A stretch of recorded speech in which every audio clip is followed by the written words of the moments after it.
In today's video, I am going to teach you how to fix Excel formula bar not showing. If you have ever opened Excel and noticed that the formula bar is missing, it can feel like you instantly lose an important tool. The formula bar is where you can view and edit the contents of a cell, including formulas. When it disappears, checking or correcting calculations becomes much harder. The good news is that Excel can restore it with a quick setting change.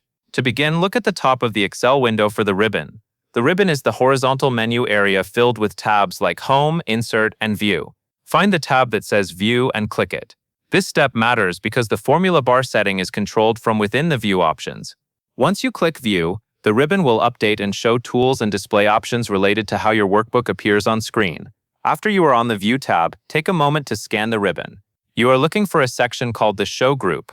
This group contains checkboxes for elements that can appear or disappear in your Excel interface. It is usually located toward the left or middle of the ribbon area on the View tab.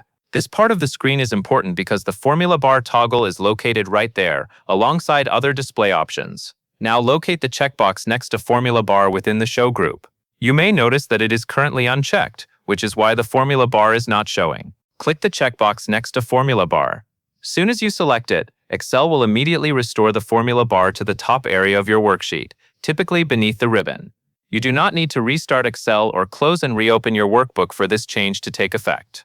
While you are watching the screen, confirm that the formula bar has returned. It should appear where it normally lives, and you should be able to see the text field area used for displaying and editing cell contents. A quick check is to click any cell in your sheet. After selecting a cell, the formula bar should reflect that cell's value or formula, depending on what is in the cell. This confirms that everything is not only visible, but also functioning properly. If you do not see an immediate change, make sure that you click the correct checkbox and that you are still on the View tab. Sometimes users accidentally interact with a similar-looking option in a different group. However, in most cases, toggling formula bar on will restore it right away. Keep in mind that you should only be changing this one setting, so focus on the formula bar checkbox within the Show group. Once the formula bar is back, you can continue working normally. You will now have an easy way to view the contents of your cells and make edits with more control than clicking directly in a cell. This is especially useful when you are working with longer formulas or when you need to verify parts of a calculation. And that covers everything you need to know. And that is all there is to it.